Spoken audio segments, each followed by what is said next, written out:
Mike's Motivational Monday. Yeah. I got a question for you real quick though. What's stopping you from being great? Let's go talk about it. True story. When I graduated college, I didn't have a single job offer.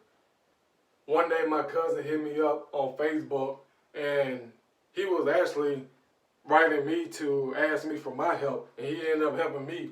So after I got finished helping him, he was like, yo man, so where you working at now? I said, I don't have no job offers, man, I'm still looking. He was like, hey, you tried ADP? If all you back in my hometown, you know, ADP is the factory where everybody go to work at. And so I was like, no man, I ain't trying to get down with ADP. He's like, well, they got an information technology department. That's what I got my degree in. And so I was like, okay, I didn't know that. And so quickly he put me in touch with the manager. The manager within 2 weeks hired me. And so I'm working there, trying to stack my bread, and I'm still looking for another opportunity because in order for me to work at ADP, I had to move back in with my parents. And I hated that experience. Not because I don't love my parents, it's just I had got used to my independence. And I'm like, there is no way I'm finna be living with my parents at the age of 22, 23, however old I was at the time. It was one instance where I was at work and this guy came by me on the forklift and we just started talking and he was like, man, you got a maid. And I thought to myself, I'm like, bruh, you think this is it? You think this is it for me? And I'm like, don't put limitations on me. Don't put limitations on my ability. To make a long story short, that comment lit a fire under me. I really had to take inventory of myself and I realized that I was getting comfortable. And I was like, I'm getting comfortable in a place, in a position that I really don't want to be in. And so my first step that I had to do was I had to sacrifice.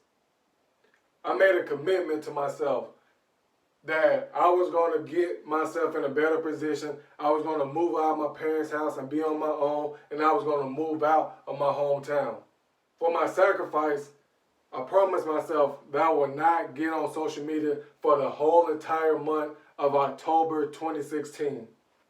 I promised myself that I was going to work out every single day. I promised myself that I was going to apply for any job, any and every job that I was interested in, no matter what.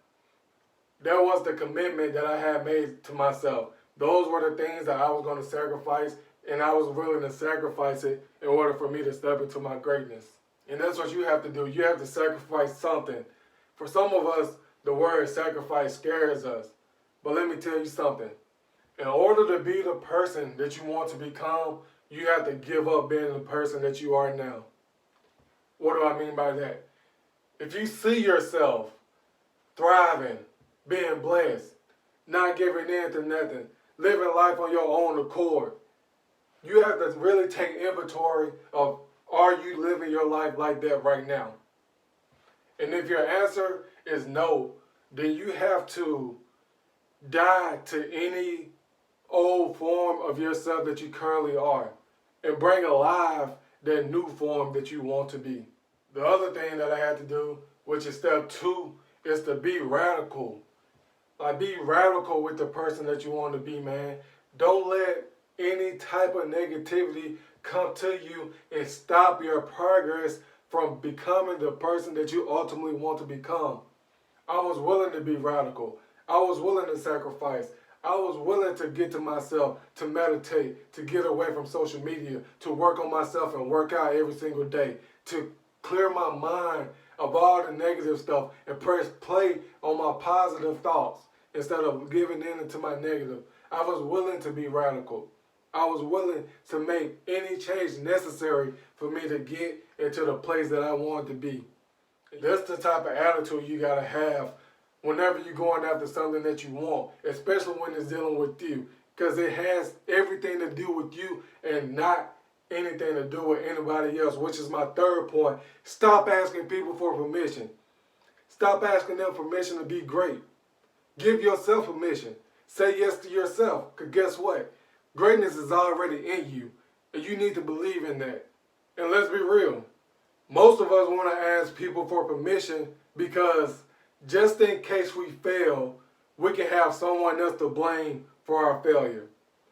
That's not how this works. That's not how this works at all. We learn from our failures. We don't make excuses for them. When you learn from your failures, they're not really failures. They are life lessons.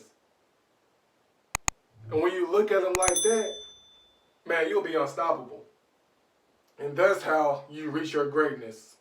Thank you for rocking with me today. It's your boy, Mike Davis Jr. I'm your life coach, I'm your motivator, and your inspirator. Have a great week. I'll see you later. Love you. Peace.